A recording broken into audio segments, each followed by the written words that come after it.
मैं Pradeep Sharma state president district Bhuj से belong करता हूँ। और मेरी आज जो मैं सबसे पहले मीडिया वालों का बहुत शुक्रगुजार हूँ जो हमारी वक्तन बेवक्तन न्यूज पहुँचाते हैं ऊपर तक। और मेरी प्रेस कॉन्फ्रेंस इस बारे में है कि मैं कहने का मतलब ये हम कि जो उमर साहब ने कहा है कि अगर हम डेली विजिट को परमानेंट करेंगे, ये एक बहुत बड़ा एक र्यूमर फैला है कि डेली विजिट को पक्का करेंगे तो इनको स्टे होने का चांस बहुत बन जाते हैं, कई लिस्टें स्टे हो जाती हैं। मैं चीफ मिनिस्टर साहब को कहना चाहता हूँ कि अगर स्टे का कोई चांस हाई कोर्ट के, मैं चीफ मिनिस्टर साहब को कहना चाहता हूँ कि अगर हाई कोर्ट के ऊपर चीफ ऑफिस से चीफ मिनिस्टर साहब अगर एक चीफ मिनिस्टर हाउस से एक लेटर भेजा जाए हाई कोर्ट में, हाई कोर्ट के जज साहब को, तो मैं कहता हूँ कि उनको उनको उस लेटर में ये लिखा जाए कि अगर कोई भी डेली वेजर का अगर कोई मसला है, अगर कोई डेली वेजर का मसला है या कोई भी इसकी खिलाफ वर्जी करता है तो उसकी जो है इसमें जो भी लेटर है उसको कचरे में फेंक दो, उसको कैंसिल कर कर कचरे में फेंक दो। और कोई उसके बारे में कोई आगे जो है कोई मतलब कोई भी उसकी सुनाई कोई भी नहीं करनी है। तो मैं अगर चीफ मिनिस्टर साहब को, क्योंकि अगर ऐसा रहेगा तो ये लोग जल्दी, अगर इसमें अगर एक प्रॉब्लम आ रही है कि स्टे का एक खतरा बना है डेली विजिट को, तो मैं कहता हूँ कि ऐसे अगर एक लेटर निकाला जाए तो ये इसमें दिया जाए, अगर ये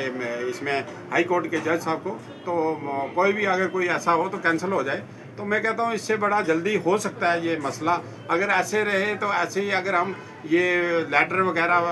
अगर और ही बातें करते रहे कि डेली विजिट का जो है पक्के होने में अगर ऐसी अटकलें होती रही या ऐसा सिस्टम चलता रहा या इस पर कार्रवाई करोगे, मैं कहता हूँ स्मूथली और शार्टली एक लेटर लिखा जाए, उसमें एक हल है। दूसरे नंबर पर बात यह है कि मैं ये कहना चाहता हूँ कि जो जब 20,000 या 30,000 बंदा अगर डेली विजिट कंफर्म कर रहे हो तो फिर उसमें यह है कि बाकी जो लोग हैं उनको मिनिमम वेजेस देना चाहिए, तो उनको मिनिमम वेजेस का भी साथ में ऑर्डर होना चाहिए, ताकि अगला राउंड है जो 2 महीने के बाद या 3 महीने के बाद अगर उस राउंड अगर अगला राउंड आएगा जो डेली विजिट को पक्का होने का, तो मैं कहता हूँ कि उसमें जो है चलो एक उनको हौसला अफजाई हो जाएगी। बाकी जो लोग बातें करते हैं, कहते हैं डेली विजिट ये है वो है, तो मैं कहता हूँ उनको साथ देना चाहिए। और ये पिछली सरकारें जितनी भी थी आई तो उन्होंने इस वक्त तक डेली विजिट बेचारे 30-30 साल हो गए, ये बेचारा आज रिटायर के किनार पर खड़ा है, तो इस वक्त तक वो पक्का नहीं हो सका। तो मैं उन सरकारों को भी कहता हूँ, जो भी सरकारें जो भी पार्टियां हैं, या ये इसकी बीजेपी पार्टी है, चाहे ये इसकी एनसी पार्टी है या कोई भी पार्टियां हैं, तो मैं कहता हूं कि मिलजुल कर इन गरीब लोगों का भला किया जाए। बल्कि लिहाजा बातें करने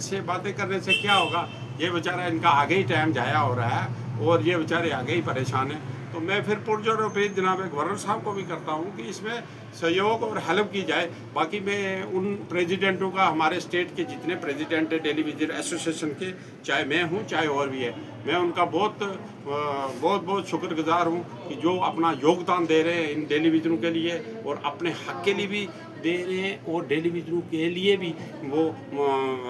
एक अपना कंट्रीब्यूशन और अपना टाइम दे रहे हैं कीमती। मैं उनका बहुत धन्यवाद दे हूँ कि अपना ये एक सरकार का अगर परमानेंट करेगी उनका तो भला है, मगर इन लोगों का ज़्यादा कंट्रीब्यूशन है कि जो ये मसला बिल्कुल ज़मीन दो हो चुका था तो इसको ज़मीन से ऊपर इन्होंने लेकर आए। तो फिर आज जो है डेली विजिटों का जो है एक सुनाई का वक्त आने वाला है और मैं कहता हूँ कि जल्द से जल्द हो, एक खुशखबरी हो, ताकि हम एक खुशहाल रैली निकालें, ताकि एक खुशहाल और एक मुबारकबाद रैली हो जम्मू कश्मीर में कि हमारे चीफ मिनिस्टर साहब ने, हमारे गवर्नर साहब ने, हमारी भारतीय जनता पार्टी ने डेली विजिटों के लिए कुर्बानी दी है। बल्कि ऐसा ना हो कि ये एक दब्बा लगा है कि डेली विजिट आज 30 सालों से बेचारा कन्फर्म नहीं हुआ, तो ये परेशानियों में जूझ रहा है। तो मैं फिर पुरजोर फिर जनाब गवर्नर साहब को और भारतीय जनता पार्टी के जितने भी हैं जो लीडर लोग हैं, जो मिनिस्टर लोग हैं, जो भी हैं, तो उनको भी मैं रिक्वेस्ट करता हूँ ये एनसी पार्टी के जनाब चीफ मिनिस्टर साहब को, बाकी एनसी पार्टी के जो मिनिस्टर हैं जितने भी, मैं कहता हूँ बातों से कोई काम नहीं है, लिहाजा इन लोगों को परमानेंट किया जाए और जल्द से जल्द, ताकि 31 मार्च से पहले ताकि हम और स्ट्राइक ना कर सके जम्मू में या कुछ और रैली प्रदर्शन ना कर सके। हमारी यही रिक्वेस्ट है कि अगर हमारे ये आर्डर हो जाएंगे तो मैं कहता हूँ कि इससे बड़ा कोई काम नहीं है। तो हम थैंक्सफुल होंगे और हम अच्छा एक इनको मुबारकबाद देंगे हम चीफ मिनिस्टर साहब को कि हमारा जो है इन्होंने सुनवाई की। तो मैं फिर रिक्वेस्ट करता हूँ कि ये टेलीविज़न का जल्द से जल्द मसला विद इन डेज में हल करें। Thank you.